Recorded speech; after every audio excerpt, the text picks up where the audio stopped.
The crystal towers of Crystallis Prime reached up into the purple sky like frozen lightning.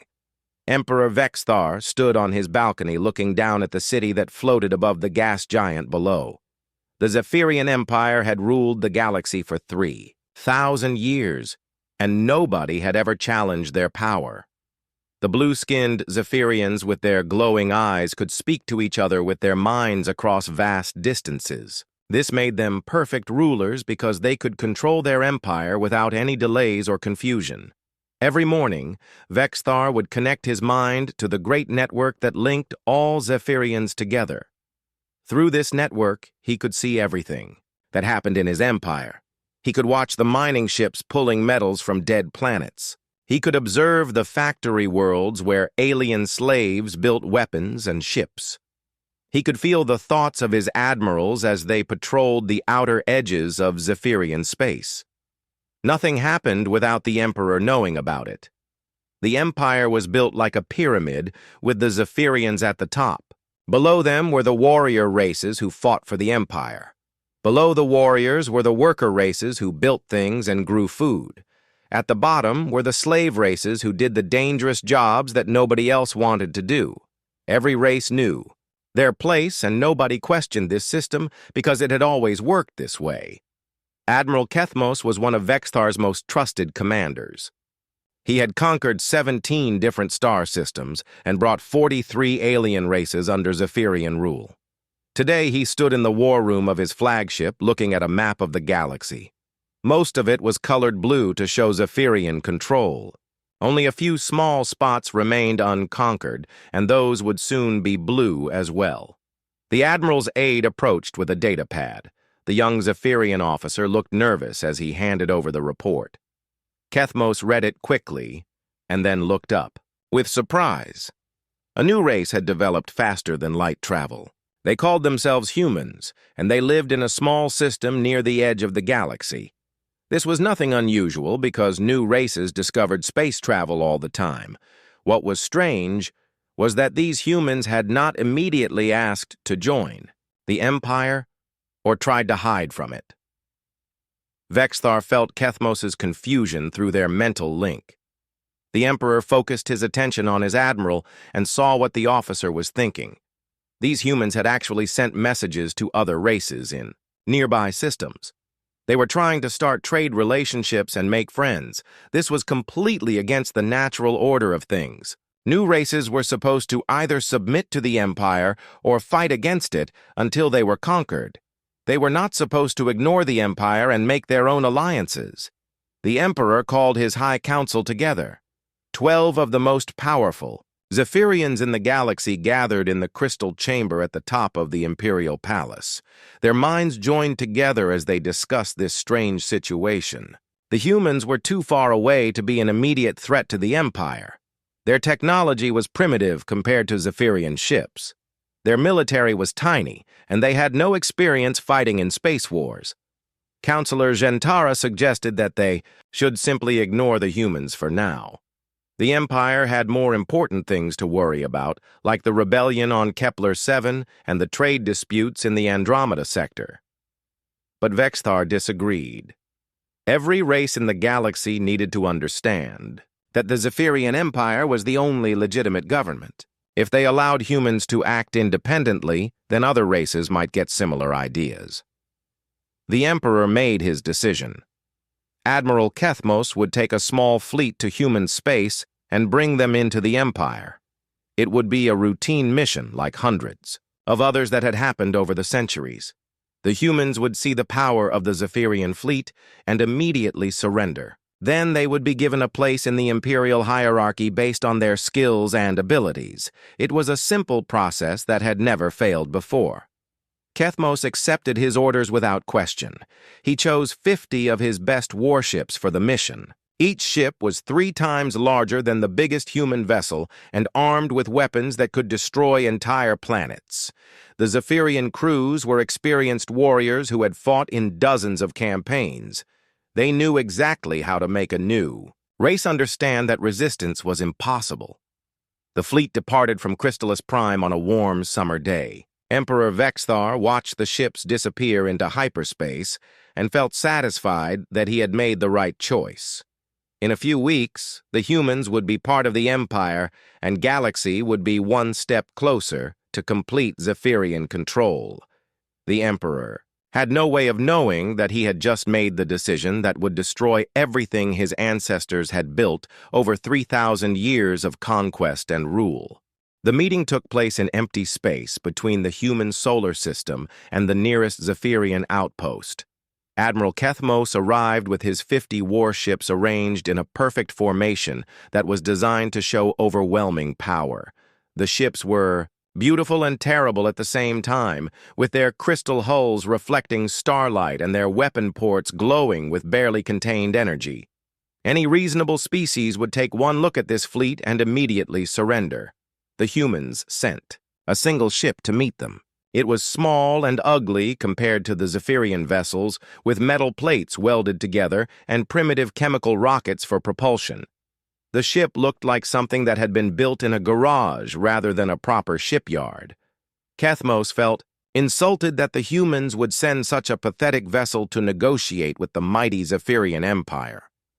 The human ship's captain introduced himself as Jake Morrison over the communication channel. His voice was calm and friendly, like he was talking to an old neighbor, instead of the representative of the most powerful empire in the galaxy. Morrison asked if he could come aboard Kethmos's flagship to discuss the situation in person. The Admiral agreed because he wanted to get this surrender over with as quickly as possible. Jake Morrison was not what Kethmos had expected. The human was tall and lean with gray hair and laugh lines around his eyes.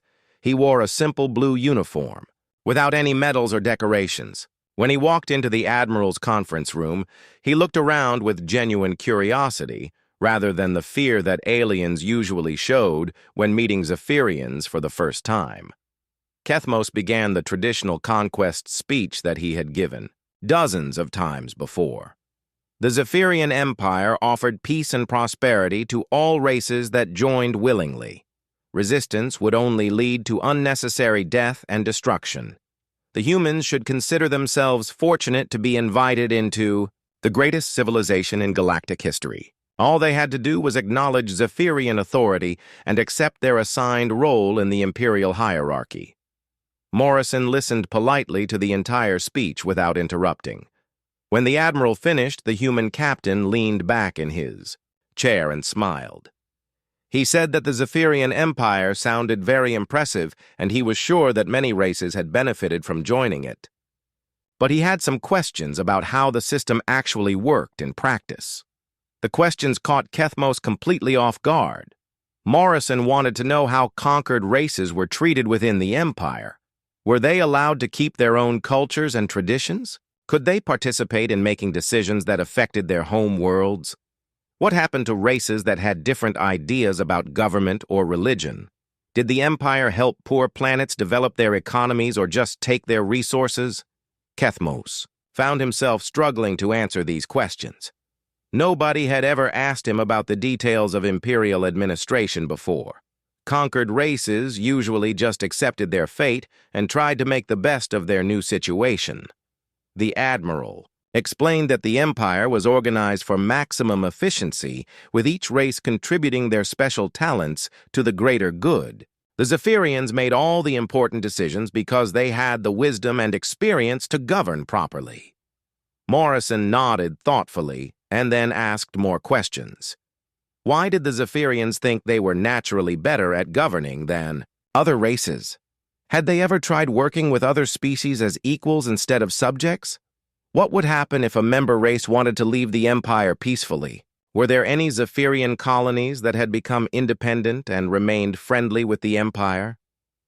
These questions made Kethmos uncomfortable because he had never thought about the answers before. The Empire had always existed and had always worked the same way. The idea that there might be alternative approaches to galactic civilization had never occurred to him. He began to explain that the Zephyrian way was the only practical method for maintaining peace and order across such a vast territory. Morrison listened carefully to every explanation but he did not seem convinced. The human captain suggested that maybe there were other ways to organize interstellar society. He talked about concepts like voluntary cooperation and mutual benefit. He described how human nations on Earth had learned to work together without one country ruling all the others. He proposed that the galaxy might be more stable and prosperous if it was organized as a confederation of independent worlds rather than a single empire. The conversation that should have lasted 1 hour stretched into 6 hours and then into a second day. Morrison was not being stubborn or defiant. He genuinely wanted to understand Zephyrian society, and he offered alternative ideas with sincere enthusiasm. The human captain seemed to believe that every problem could be solved through discussion and compromise. Finally, Kethmos decided to end this pointless debate. He gave Morrison the traditional ultimatum that had worked on every other race. The humans had 24 hours to officially surrender and join the Empire. If they refused, then the Zephyrian fleet would destroy their military forces and occupy their planets. There would be no third option and no further negotiation. Morrison looked sad when he heard the ultimatum. He asked Kethmos why the Zephyrians could not simply be friends with humanity instead of conquerors. The question was so simple and so unexpected that the admiral had no immediate answer. Morrison left the flagship still hoping that the Zephyrians would reconsider their approach. Kethmos watched the small human ship disappear and wondered why. He felt so uncertain about a mission that should have been completely routine. Admiral Kethmos sat alone in his quarters, staring at the report he was supposed to send to Emperor Vexthar. The words would not come easily. How could he explain that he had failed to secure human surrender after 2 days of negotiation? How could he describe Jake Morrison's strange questions that seemed to make sense even though they challenged everything the Empire stood for? The Admiral tried to write the standard conquest report, but every sentence felt wrong. He had planned to explain that the humans were stubborn and needed to be destroyed as an example to other races, but Morrison had not been stubborn. The human captain had been curious and thoughtful and genuinely interested in finding a peaceful solution. His questions about imperial administration were not attacks on Zephyrian authority. They were honest attempts to understand how the system worked and whether it could be improved. For the first time in his long military career, Kethmos found himself wondering if the Empire's methods were truly the best approach to galactic governance. Morrison had described human history on Earth, where dozens of independent nations had learned to cooperate without one government ruling all the others. The human captain had talked about trade agreements and mutual defense pacts and cultural exchanges that benefited everyone involved. These concepts were not taught in Zephyrian military academies because they had never seemed necessary. The Admiral's second-in-command, Commander Yelthos, came to check on him. The younger officer could sense Kethmos's confusion through their mental link and wanted to make sure everything was proceeding normally. Kethmos tried to explain his doubts, but found that putting his feelings into words made them seem even more troubling. He asked Yelthos why the Empire needed to conquer races that might willingly trade with them instead. Yelthos had no good answer for this question. The commander had always assumed that conquest was necessary because that was how the Empire had always operated. But when he thought about it carefully, he realized that the Empire spent enormous resources fighting rebellions and maintaining control over unwilling subjects. Maybe Morrison's approach would actually be more efficient in the long run. The doubt began to spread through the Zephyrian fleet like a virus. Officers who had never questioned imperial policy started having private conversations about the human captain's ideas. They talked about the rebellions that seemed to happen every few years in different parts of the Empire. They discussed the enormous cost of maintaining military forces on thousands of occupied worlds. They wondered why the Empire's subjects never seemed truly happy despite enjoying the benefits of Zephyrian civilization. Meanwhile, Jake Morrison had returned to human space and begun doing something that no other species had ever attempted. Instead of preparing for war or surrender, he started broadcasting messages throughout the galaxy. The human captain used simple radio transmissions that any race with basic technology could receive and understand. His message was revolutionary in its simplicity. Morrison explained that humanity believed every intelligent species had the right to determine its own future. He described human concepts of individual freedom and democratic government. He talked about the benefits of voluntary cooperation between equals rather than domination by superiors. Most importantly, he invited any alien race to contact humanity directly if they wanted to discuss alternatives to imperial rule. The broadcasts reached every corner of the galaxy, including the homeworlds of races that had been conquered by the Zephyrian Empire centuries ago. On the mining world of Kepler-7, the reptilian Solrock heard Morrison's words and began to wonder why they had never been asked if they wanted to be part of the Empire. On the factory planets of the Centauri sector, the insectoid Vorthak started, questioning why the fruits of their labor only benefited their Zephyrian overseers. Emperor Vexthar felt the growing unrest through the Imperial Mind Network. Disturbing thoughts and dangerous questions were appearing in the consciousness of Zephyrians throughout the galaxy. His own officers were beginning to doubt the wisdom of eternal conquest. Some were even suggesting that the Empire should try to negotiate with rebellious worlds instead of simply crushing them with military force. The Emperor called Admiral Kethmos and demanded an immediate explanation for the delay in conquering humanity. Kethmos tried to describe his conversations with Morrison, but found that the human captain's ideas sounded even more radical when repeated to the imperial court. Vexthar ordered his admiral to stop wasting time and destroy the human fleet immediately. But Kethmos hesitated. Morrison's ship was still in the area broadcasting his messages of peace and cooperation. The human captain had not tried to run away or call for military reinforcements.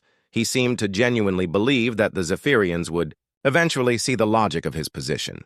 Attacking such a peaceful vessel felt wrong to the admiral, even though it would have been routine just a few days earlier. Commander Yeltos approached his superior with disturbing news. Several junior officers had requested permission to study human political theory in their spare time. The ship's communications officer had been secretly listening to Morrison's broadcasts and sharing them with other crew members. Even some of the enlisted personnel were asking questions about why the Empire needed to grow larger when it could barely govern the territory it already controlled. Kethmos realized that something fundamental had changed in his fleet and in himself. Morrison's simple question about friendship had opened a door that could never be closed again. The admiral knew that he would have to make a choice between following his orders and following his conscience. Either decision would change the course of galactic history forever. The human broadcasts had been transmitting for 3 weeks when the first rebellion started. It began quietly on the industrial world of Sigma-9, where the crystalline Vorthak had been mining rare metals for the Empire for over 2 centuries. The Vorthak were not violent by nature, and they had never caused trouble before.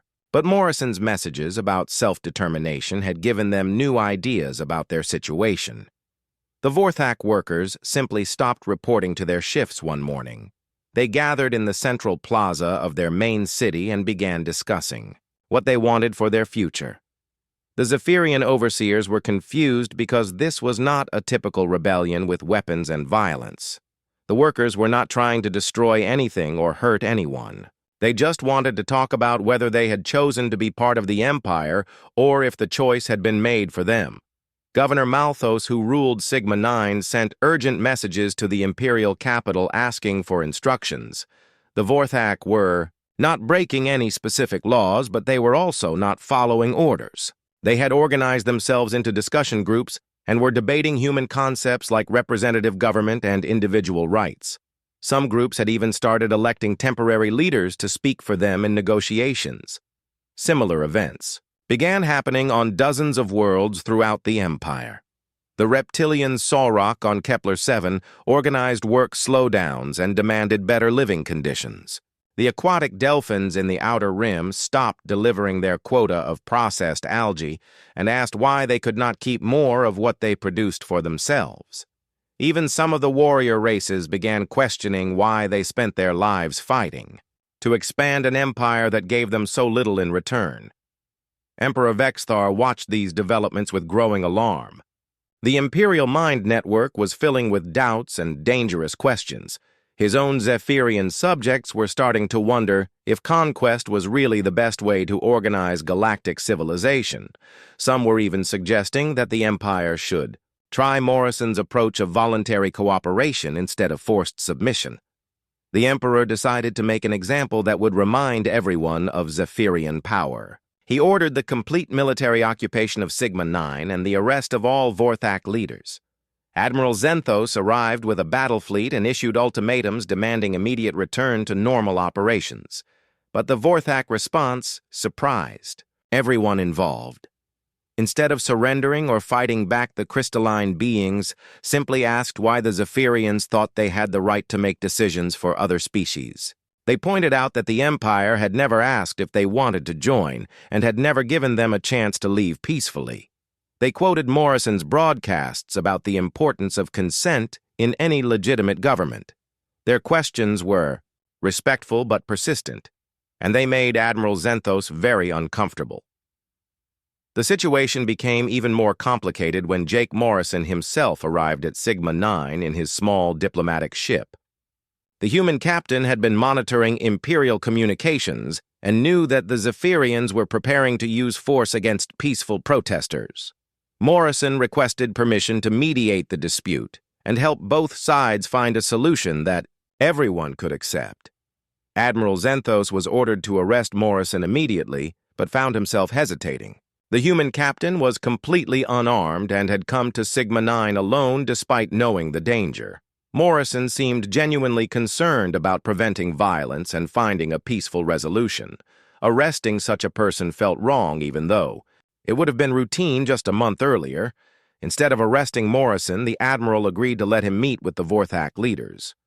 The human captain spent hours listening to their concerns and helping them organize their thoughts into coherent proposals. Morrison suggested that they should focus on specific improvements to their working conditions and political representation rather than demanding complete independence immediately.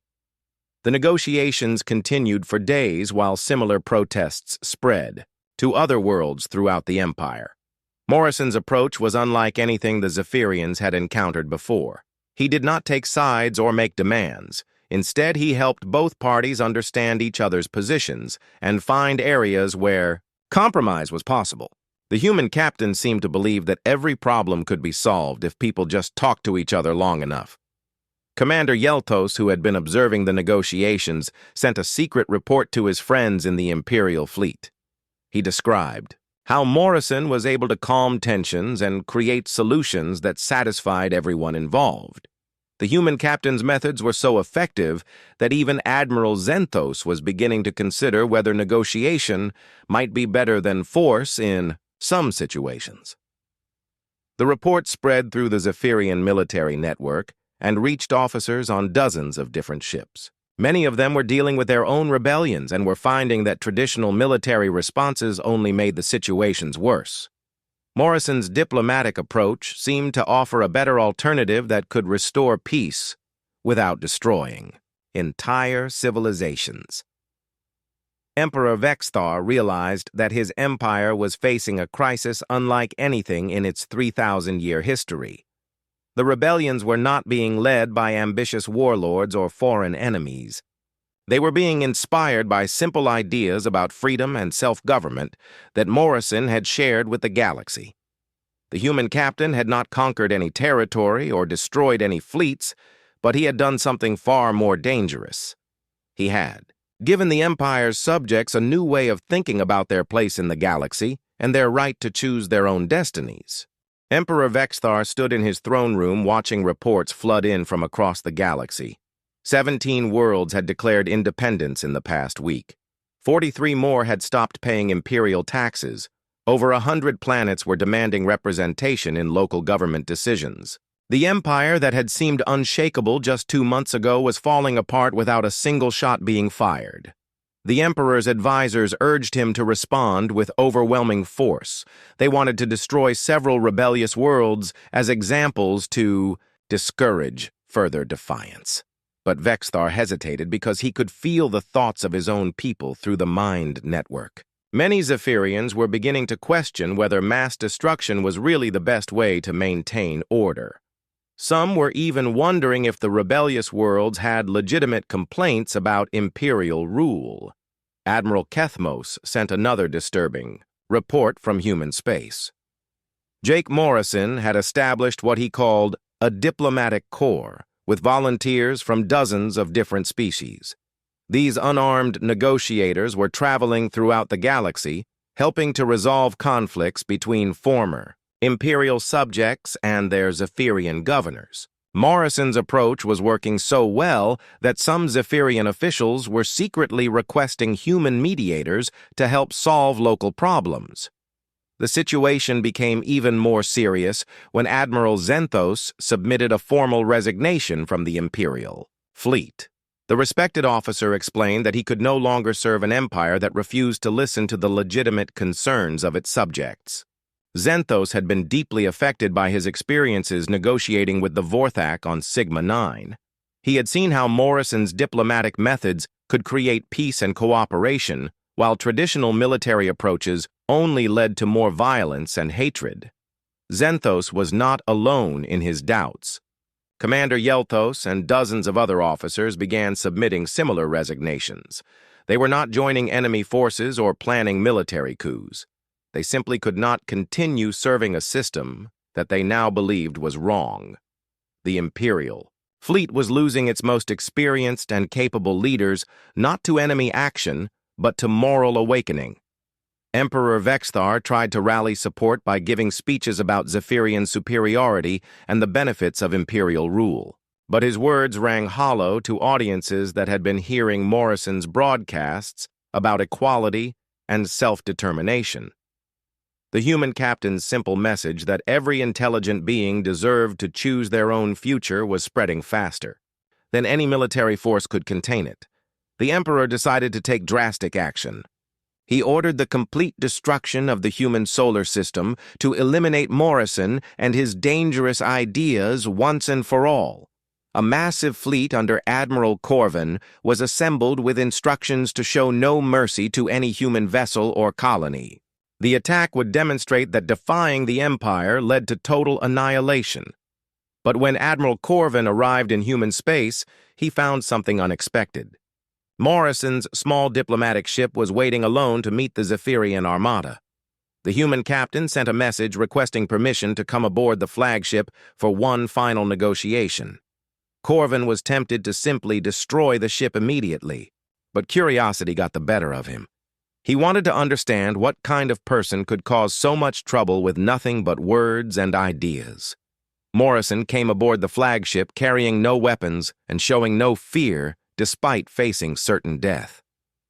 He asked Admiral Corvin why the Zephyrians were so determined to maintain an empire that required constant military force to hold together.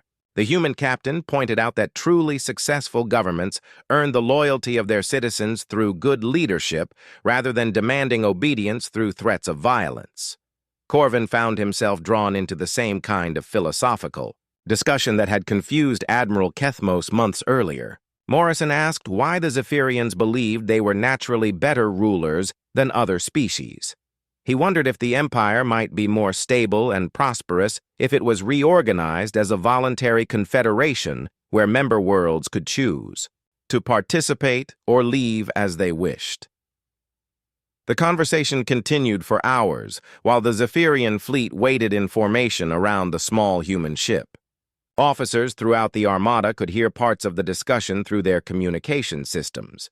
Morrison's calm reasoning and genuine concern for galactic peace impressed even the most loyal Imperial supporters.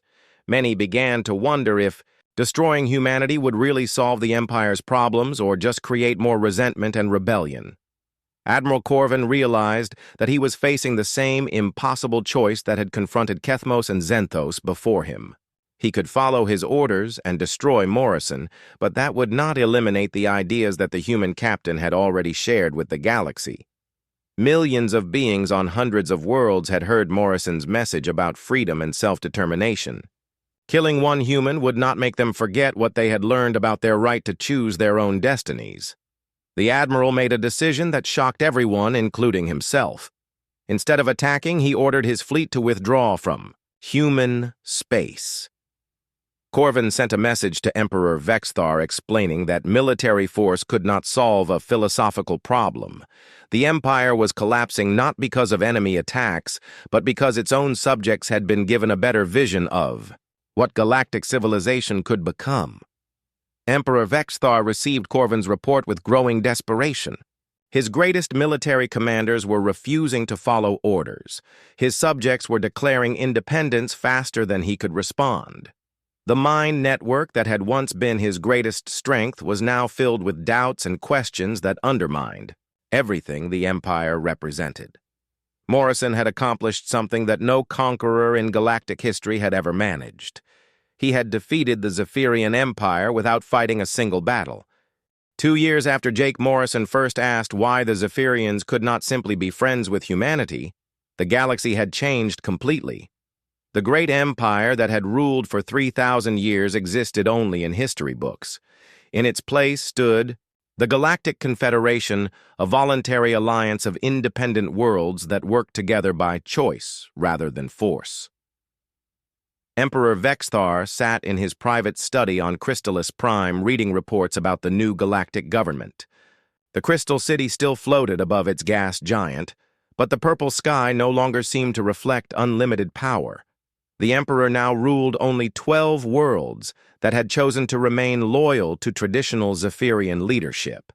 Even these worlds had democratic assemblies that advised their governors and could override unpopular decisions. The transformation had not happened overnight. There had been difficult negotiations and temporary conflicts as various species worked out new relationships with their former rulers, but Morrison's diplomatic corps had helped mediate most disputes before they could turn violent. The human, Captain's patient approach of listening to all sides and finding common ground had prevented the collapse of the Empire from becoming a galactic war. Admiral Kethmos had become the first Zephyrian to join Morrison's diplomatic service. The former military commander used his knowledge of imperial administration to help newly independent worlds establish their own governments. Kethmos had discovered that he enjoyed solving problems through negotiation much more than conquering territory through violence. His reports described the satisfaction of helping different species learn to cooperate as equals rather than forcing them to submit as subjects. The Galactic Confederation was headquartered on a neutral space station that had been built jointly by dozens of different races. Morrison served as the first Director General, but his power was limited by a council with representatives from every member world. Decisions were made through discussion and consensus rather than imperial decree. The process was slower and messier than the old system, but it produced solutions that everyone could support. Trade flourished throughout the Confederation as worlds that had been prevented from dealing with each other during imperial rule began, forming new economic partnerships. The reptilian Sarok discovered that their agricultural products were highly valued by the crystalline Vorthak, who offered advanced mining technology in exchange. The aquatic Delphins found markets for their processed algae on dozens of worlds that had never had access to such nutritious food before. Morrison's greatest innovation was the creation of the Galactic Peacekeeping Force, a military organization that was controlled by the Confederation Council rather than any single race. The peacekeepers were volunteers from many different species who were trained to resolve conflicts through negotiation whenever possible. They used force only to protect innocent civilians and stop aggressive wars between member worlds. Emperor Vexthar had initially refused to acknowledge the Confederation or participate in its activities. But as more worlds joined the new organization and began prospering under democratic rule, the Emperor found himself increasingly isolated. The few remaining imperial worlds were falling behind economically and technologically, while their neighbors advanced through cooperation and trade. The final blow to imperial pride came when several Zephyrian colonies voted to leave the Empire and join the Confederation independently. These worlds had not been conquered or threatened.